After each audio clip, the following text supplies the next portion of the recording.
오늘 말씀의 제목은 칠병이어입니다. 사랑하는 우리 성도님들, 우리가 살면서 늘 부족함을 경험합니다. 경제적으로 부족할 때가 있고, 건강이 부족할 때도 있고, 인간관계에서 부족함을 느낄 때도 있습니다. 그런데 이런 부족함의 자리에서 우리는 자주 이런 말을 하지요. 주님, 제게도 기적이 필요합니다. 더 많은 은혜, 더 큰 능력을 보여주십시오. 오늘 본문은 많은 사람들의 필요를 채우신 예수님의 기적, 칠병이어 사건입니다. 많은 사람들이 알고 있는 오병이어 기적과 비슷합니다.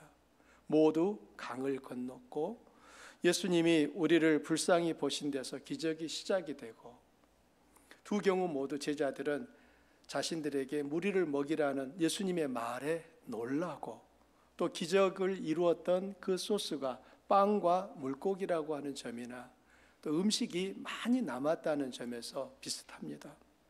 하지만 사실은 이건 서로 다른 사건입니다. 오병이어가 유대인 지역에서 일어난 사건이라면 칠병이어는 이방인 지역에서 일어난 사건이었습니다. 예수님은 같은 기적을 통해 이렇게 말씀하십니다. 나는 유대인의 주님일 뿐 아니라 이방인의 주님이기도 하다. 나는 모든 사람의 주님이시다. 이렇게 말씀하고 계신 겁니다. 오늘 말씀을 통해 우리는 세 가지를 살펴볼 텐데요. 첫 번째는 예수님의 마음, 두 번째는 제자들의 반응, 세 번째는 우리에게 주시는 교훈을 함께 살피려고 합니다. 예수님의 마음은 불쌍히 여기는 마음입니다. 2절과 3절이 예수님의 마음을 잘 보여주는데요. 예수님은 사흘 동안 함께하며 말씀을 들은 무리를 보시며 이렇게 말씀하셨어요. 내가 무리를 불쌍히 여기노라. 내가 무리를 불쌍히 여기노라. 여기서 이 불쌍히 여긴다는 헬라어 스포란치니조마이라고 하는 이 단어는 내장이 흔들린다는 뜻이에요. 즉 단순한 동정심이 아니라 몸 깊은 곳에서 터져나오는 고통의 공감입니다. 여러분 혹시 사랑하는 가족이 아파서 밤새 잠을 이루지 못한 적 있으십니까? 자녀가 잘못된 길로 갈까 봐 가슴이 무너져 본 적 있으십니까? 그때 느끼는 그 마음이 바로 예수님의 마음, 불쌍히 여기는 마음인 거예요. 예수님은 단지 배고픔을 해결하신 게 아닙니다. 그들의 삶과 영혼을 품으신 거예요. 여기서 우리는 영국 성공의 주교이자 복음신학자인 존 찰스 라일 주교의 말을 떠올릴 수 있는데요. 그가 이렇게 말합니다. 예수님처럼 되고 예수님처럼 느낀다는 것이 무엇인지 아는가? 죄와 불신앙 가운데 있는 사람들을 보고 애통해 본 적이 있는가? 회심하지 않는 사람들을 염려하고 그들 때문에 눈물 흘리는가? 다른 사람들의 영혼에 대한 무관심과 무감각한 마음보다 회심하지 않은 마음을 더 분명하게 보여주는 증표는 없다. 이렇게 말합니다. 사랑하는 여러분, 여러분은 아직 믿지 않는 이들을 바라보며 애간장이 끊어질 정도로 기도한 적 있습니까? 여러분은 주님 없이 살아가는 그 사람들을 볼 때 정말 마음이 애달아서 어떻게든지 저들도 주님을 알게 해주려고 하는 그 몸부림을 치고 계십니까? 며칠 전에 한국에 있을 때 함께 사역했던 전도사님이 지금은 전라북도 이서라는 곳에서 담임 목회를 하고 있는데 그 목사님이 쓴 글을 보며 마음이 무척 기쁘고 감동되었습니다. 4년 동안 그 교회에 출석하고 있는 권사님의 믿지 않는 두 딸을 위해서 기도했다는 거예요. 그리고 마침내 그 두 따님이 그날 목사님의 가정에 저녁 식사에 함께 참여하게 되었다는 것을 알리면서 너무너무 기뻐하셨습니다. 그런데 여러분 생각해 보십시오. 아마도 목사님과 사모님은 그분들을 맞이하기 위해 집을 청소했을 것이고 음식을 준비하느라 많은 시간을 썼을 것입니다. 목사님과 사모님은 많은 에너지와 물질을 쓸 뿐만 아니라 그들을 맞이하기 위해 포기해야 하는 것들도 있었을 텐데 그토록 기뻐하는 것은 무엇 때문입니까? 그들의 영혼에 대한 안타까움, 그들의 영혼이 정말 주님을 알았으면 하는 이 불쌍히 여기는 마음이 그 목사님 마음에도 있기 때문 아닌가요? 멋지게 목회하고 계신 그 목사님을 보며 입가에 참 미소가 있는 것을 느꼈는데요, 저는 우리 성도님들에게서도 이런 모습들을 보고 있습니다. 그리고 더 많이 볼 수 있기를 원합니다. 저도 여러분도 우리가 이 땅을 살아가면서 정말 우리 이웃들을 향하여 가져야 되는 이 마음 중에 하나가 바로 이 불쌍히 여기는 마음이에요. 그냥 안 됐다 이게 아니라, 동정이 아니라 정말 저 영혼이 주님을 알지 못하는 것에 대한 그 우리 내장이 울리고 흔들리는 것 같은 그러한 마음이 우리 안에 가득해지기를 소망해 봅니다. 두 번째로 우리가 볼 수 있는 건 제자들의 불신입니다. 4절에 보면 이렇게 설명되고 있는데요, 예수님이 무리를 먹이시겠다고 하십니다. 그런데 제자들이 이렇게 말해요. 이 광야 어디서 떡을 얻어 이 사람들로 배부르게 할 수 있으리까? 참 놀랍지 않습니까? 제자들은 이미 오병이어 기적을 경험했잖아요. 그때도 제자들은 똑같은 말 했거든요. 우리에게 가진 게 요 모양인데 어떻게 이 많은 사람을 먹일 수 있습니까? 그런데 지금 주님 앞에 똑같은 말을 또 하고 있습니다. 그들은 오병이어 기적만 보고 그친 게 아니에요. 그 후에 있었던 예수님이 바다 위를 걸어오시는 일들, 풍랑을 말씀 한마디로 잠잠케 하시는 일들, 귀신이 떠나가고 병자가 고침받는 것을 TV로 본 게 아니라 바로 그 현장에서 봤잖아요. 그런데 또다시 믿음 없는 반응을 보입니다. 우리는 종종 이렇게 생각해요. 만약 내가 직접 내 눈으로 기적을 본다면 절대로 의심하지 않고 믿을 것이다. 그러나 제자들의 모습을 보면 꼭 그렇지만은 않다는 것을 알 수 있습니다. 여러분, 기적은 사람을 바꾸지 못합니다. 사람을 바꾸는 것은 말씀이에요.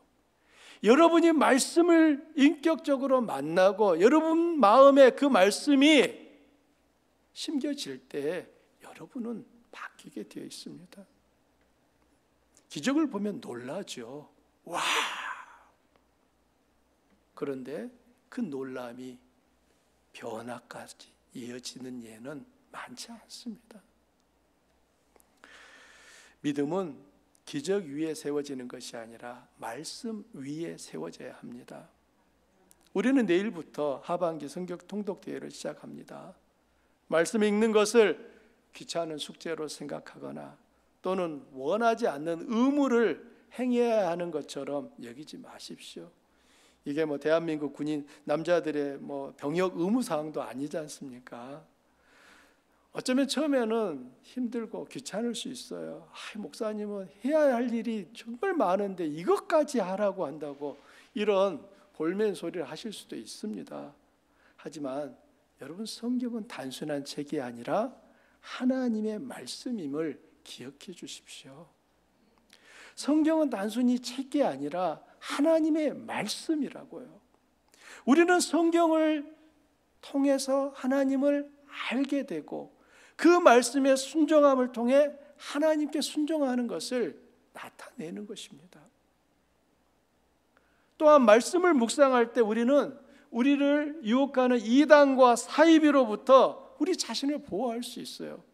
여러분, 우리 주변에 말도 안 되는 이단에 넘어가고 사이비에 속아서 지금도 거기서 빠져나오지 못하는 그 안타까운 소식들 듣지 않습니까?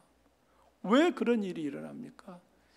여러분이 분명히 아셔야 될 것은 이단에 빠지거나 사이비에 빠진 분들은 결코 신앙생활을 게을리한 분들이 아니라는 것입니다. 어쩌면 열심 부분에 있어서는 우리가 부끄러울 만큼 열심히 하셔요. 그런데 무엇이 잘못된 겁니까? 말씀에 대한 바른 이해가 없기 때문에 그들이 잘못 가는 거예요. 여러분, 이단이라고 할 때 이 이단을 한자로 표기하면 다를 이자와 끝단자를 쓰게 됩니다. 즉 이쪽과 저쪽이 서로 끝이 다른 거예요.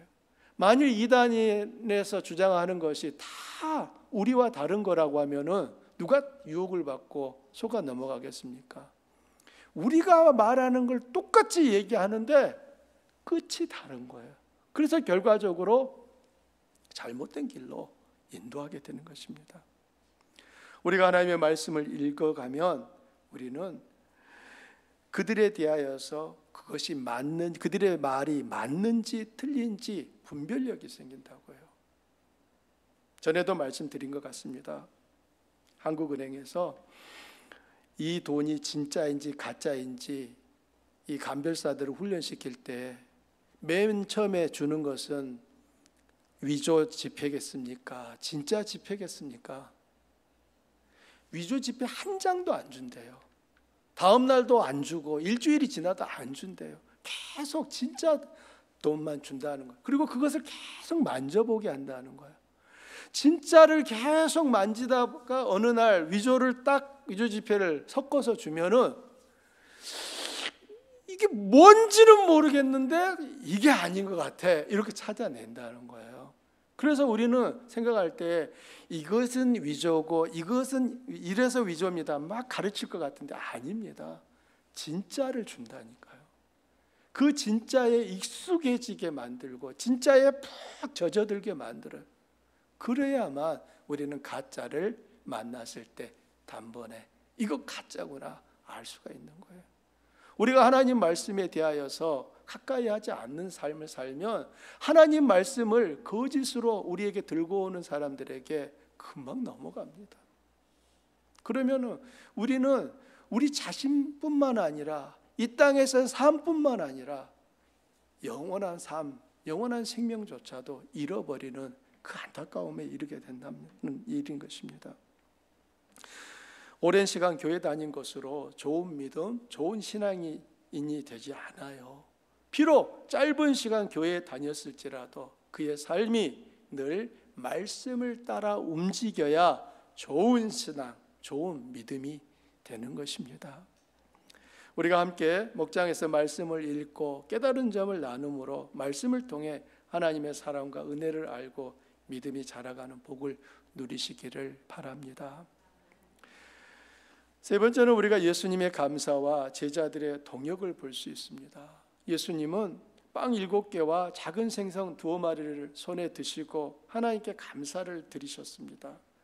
손에 들고 있는 게 많아서 감사한 게 아니에요. 적은 것에도 감사하셨습니다. 성도 여러분, 우리의 감사를 한번 확인해 보십시오. 풍족할 때만 감사합니까? 아니면 작은 은혜에도 감사합니까? 믿음과 감사는 서로 비례합니다. 감사가 줄어들면 믿음도 줄어듭니다. 감사는 그 사람의 보이지 않는 믿음을 측정할 수 있는 저울과 같아요. 또한 예수님은 제자들을 통해 빵과 생선을 나누게 하셨습니다. 무리들은 예수님이 아니라 제자들의 손에서 빵을 먹었어요. 예수님이 다니면서 이거 받으세요 전하는 것이 아니라는 것입니다. 12제자가 열심히 예수님의 손에서 받은 빵과 생선을 무리들에게 전해준 것입니다. 오늘날도 주님은 교회를, 바로 우리를 그분의 손과 발로 사용하십니다. 여러분은 주님이 쓰시기에 적합한 손과 발입니까? 아니면 주님이 쓰시려고 할 때마다 온몸에 진을 다 빼야 하는 것입니까? 저 어린 시절을 생각하게 되면 경운기가 있었습니다. 근데 지금이야 버튼 하나 뚝 누르면 부르릉 하고 걸리지만 저 어릴 때만 해도 경운기에 시동을 걸려면요, 이 쇠뭉치를 거기에 걸어가지고 열심히 이게 돌려야 이게 발동이 걸리는 거예요. 너무너무 저는 어렵더라고요. 못해요. 저는 한 번도 성공을 못했어요. 열심히 시도는 했죠. 살려내지를 못했습니다. 물론 제가 어린 나이기도 해서 힘이 부족하기도 했겠지만, 힘센 어른들도 그 경운기에 시동을 걸 때면 온몸의 진을 다 빼야 그냥 부르릉 하고 걸리면 일하러 가시는 걸 봤습니다. 사랑하는 성도님들, 저와 여러분이 주님의 뭐라고요? 손과 발이라고요. 주님이 쓰시기에 잘 준비된 손과 발이 될 수 있기를 바랍니다. 오늘 말씀 속에서 또 볼 수 있는 것은 풍성한 은혜예요. 배불리 먹고 남은 조각 7 광주리가 되었다고 8절에 말합니다. 예수님은 겨우겨우 채우시는 분이 아니라 넘치도록 채우시는 분임을 믿으시기 바랍니다. 우리가 주님을 의지하면 부족함이 아니라 풍성함을 경험하게 됩니다. 이게 하나님이 하시는 일이에요. 우리 성도님들 중에서는 음식을 만드실 때도 엄청 만드시는 분들이 계십니다. 조그만 것을 도저히 참을 수가 없기 때문에 조금 만드시는 것을, 그분은 그거 만들어 놓고도 놀랍게 만드신 것이 조금밖에 안 만들었다고 이렇게 꼭 말씀을 하시잖아요. 나중에 남으면 어떻게 합니까? 바리바리 다 쌓아주시잖아요. 주님이 우리에게 공급하실 때 이렇게 풍성하게 주시는 분이십니다. 예수님의 손에 들려진 빵과 생선을 거기에 있는 사람들이 모두 다 배부르게 먹었대요. 그리고 7 광주리의 조각을 거두었습니다. 빵과 생선을 먹은 사람이 몇 명? 4,000명인데요. 여기서 이 사람을 나타내는 헬라어 안드레스는 단지 사람을 뜻하는 게 아니라 남자들을 뜻합니다. 따라서 8절에 9절에서 사람이 약 4,000명이었더라, 이 말은 남자가 4,000명이었더라 그 말이 되는 거예요. 그러면 오병이어 기적과 비슷하지요. 거기에는 남자만 5,000명이라고 했는데 여기서는 사람이 4,000명이었다는 말은 남자가 5,000명이었으니까 여자와 아이를 포함하면 최소 4,000명 넘, 그 이상이었다는 거예요. 그 많은 사람들이 그날 또 배부르게 먹을 수 있었습니다. 예수님이 우리에게 베푸시는 은혜는 항상 이렇게 차고 넘치는 은혜를 주십니다. 5,000명을 먹인 기적에서는 12바구니를 남겼습니다. 그리고 4,000명을 먹인 후에는 7 광주리가 남았는데요. 여러분, 어느 기적이 더 많은 양이 남았을까요? 12바구니입니까? 7 광주리입니까?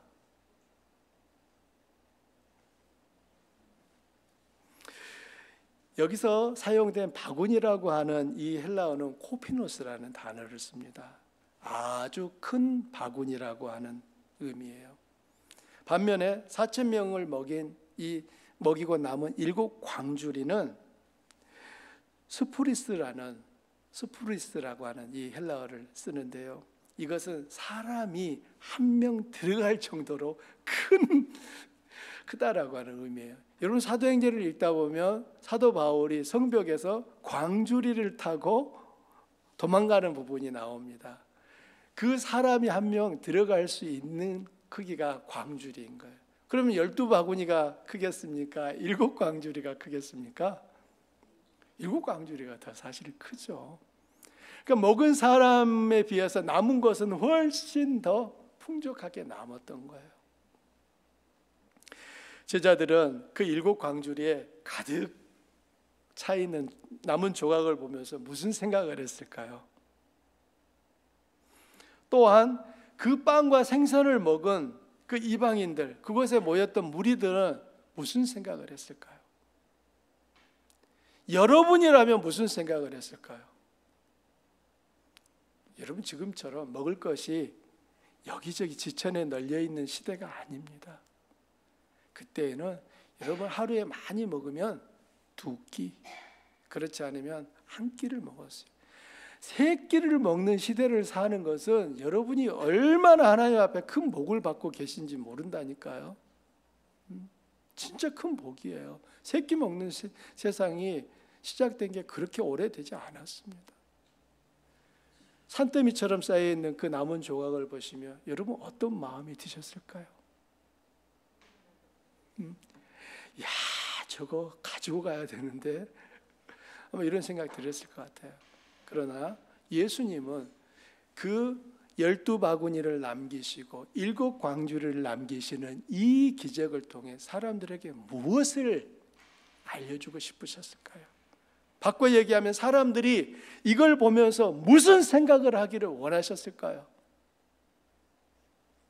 예수님 당신이 하나님의 아들이시며 하나님이 약속하신 메시아, 즉 생명의 빵이심을 그들이 알기를 원하셨던 것입니다. 구약 성경을 읽다 보면 이스라엘 백성들이 광야에서 먹을 것이 없을 때 하나님이 어떻게 그들의 그 배고픔을 채우십니까? 만나를 내리셨잖아요. 예수님이 지금 이 일을 신약 시대에 행하신 거예요. 바로 예수님 자신이 하나님이시라는 것을, 하나님이 약속하신 구원자라고 하는 것을 오병이어와 칠병이어 사건을 통하여 유대인들에게도 이방인들에게도 보여주신 일이었다는 것입니다. 단순히 배불리 먹었다의 사건이 아니에요. 아유, 예수님만 계시면은 내일부터 일하러 가지 않아도 괜찮겠다, 이런 거 아니라는 겁니다. 제자들은 그 쌓여있는 남은 조각을 보며 방금 전 그들이 얘기했던 주님, 이 빈들에서 무슨 수로 이 사람들을 배불리 먹입니까? 했던 그 입을 정말 때리고 싶은 그런 마음이 들지 않았을까 생각해 봅니다. 사랑하는 주님, 여러분, 우리가 믿는 그 주님이 바로 칠병이어를, 오병이어 기적을 이루신 바로 그분이심을 여러분 믿으시기 바랍니다. 예수님은 성경 속에서만 칠병이어를 이루시고 오병이어를 이루신 기적을 행하신 분으로 끝나지 않습니다. 그분은 지금도 여기에 오늘 여러분과 함께하고 계심을 여러분 마음속에 기억하시면 좋겠습니다. 예수님이 당신이 참 생명을 주시는 분임을 나타내셨지만 바리새인들은 전혀 예수님의 기대처럼 움직이지 않습니다. 11절과 12절에 보면 잠시 후 예수님은 제자들과 함께 배를 타고 호수 건너편 달마누다 지방으로 가셨어요. 이 달마누다는 어디냐면 마게다 또는 막달라라고 불리는 곳입니다. 달마누다는 우리가 알고 있는 막달라 마리아의 고향인 거예요. 그렇다면 예수님은 지금 유대인 지역으로 다시 오신 것입니다. 방금 전 칠병이어의 기적은 이방인 지역에서 일으키셨는데 제자들과 배를 타고 유대인 지역으로 오셨어요. 예수님의 소문이 삽시간에 퍼져갔고 바리새인들이 또다시 찾아와 예수님을 공격하며 그분을 시험하여 하늘로부터 오는 표적을 보여달라고 했습니다. 이때 예수님은 마음속으로 탄식하시며 아무런 표적도 행하지 않으셨습니다. 바리새인들은 무리들 앞에서 예수님을 깎아내실 구실을 찾았지 그분을 자신들의 구주로 맞이할 생각은 전혀 하지 않았어요. 마태는 이 장면을 두고 마가복음이 기록하지 않은 말씀을 기록합니다. 악하고 음란한 세대가 표적을 구하나 요나의 표적밖에는 보여줄 표적이 없느니라 하시고 그들을 떠나가시니라. 이 부분이 마태복음에는 기록되어 있습니다. 바리새인들은 표적을 받았지만 예수님은 요나의 표적밖에는 보여줄 것이 없다고 말씀하셨습니다. 그러면 예수님이 말씀하신 요나의 표적이 무엇일까요? 요나가 물고기 뱃속에 들어갔다가 3일 만에 나온 사건을 지금 예수님은 언급하시면서 자신의 죽음과 부활을 요나 사건과 연결시킵니다. 여러분, 예수님이 무덤에 장사되고 며칠 만에 부활하셨습니까? 3일 만에 부활하셨어요. 예수님은 이 3일 만에 부활하신 이 시간을 요나가 캄캄한 물고기 뱃속에서 보낸 3일과 연결을 지으신 것입니다. 요나가 물고기 뱃속에 들어갔다가 사흘 만에 나온 것처럼 예수님은 죽으시고 3일 만에 부활하십니다. 오늘 우리에게 가장 확실한 표적이 바로 이 십자가와 부활입니다. 예수님이 누구신지 더 이상 의심할 이유가 없어요. 오늘 말씀을 우리 삶에 적용해 봅니다. 나는 누군가의 영혼 때문에 애타는 마음으로 기도한 적이 있습니까? 예수님은 무리들을 보면 내장이 흔들렸어요. 이번 주에 한 영혼을 품고 여러분 눈물로 기도하실 수 있기를 바랍니다. 내 마음에 기도하는 한 영혼이 있기를 바랍니다. 두 번째 적용할 점은 작은 것에도 감사하는가 하는 것입니다. 내 감사는 상황에 따라 달라집니까? 아니면 신실한 주님으로 인해 상황과 관계없이 지속되고 있습니까? 여러분 감사 노트를 한번 써보시기를 권합니다. 하루에 3가지라도 작은 은혜를 적고 하나님께 감사드려 보십시오. 그러면 여러분이 평소에 미처 깨닫지 못했던 감사하지 않은 많은 제목을 확인하게 될 것입니다. 세 번째 적용할 포인트는 나는 주님의 손과 발로 쓰임 받고 있는가 하는 것입니다. 제자들이 빵을 나누어 준 것처럼 나도 주님의 은혜를 흘려보내는 통로가 되고 있습니까? 교회 안에서, 가정에서, 직장에서 내가 주님의 손과 발이 되고 있습니까? 우리는 우리가 하는 그 일들을 통하여 주님의 손발이 되는 것입니다. 내가 하는 일들 다 중단하고 주님의 손발이 되라는 게 아니에요. 하나님이 우리에게 허락하신 그 직업을 통하여, 우리에게 맡기신 그 재능을 통하여 우리는 주님의 손처럼 팔처럼 세상을, 이웃을 섬기게 되는 것입니다. 말씀의 결론을 맺고자 합니다. 사랑하는 성도님들, 질병이의 기적은 예수님이 유대인뿐만 아니라 이방인의 구원자이심을 보여줍니다. 그리고 오늘 우리에게 말씀합니다. 나는 내 삶의 부족함을 채우는 분일 뿐 아니라 내 영혼을 구원하는 참 생명의 떡이다라고요. 우리는 더 이상 표적을 구할 필요는 없어요. 이미 가장 확실한 표적인 십자가와 부활이 있기 때문입니다.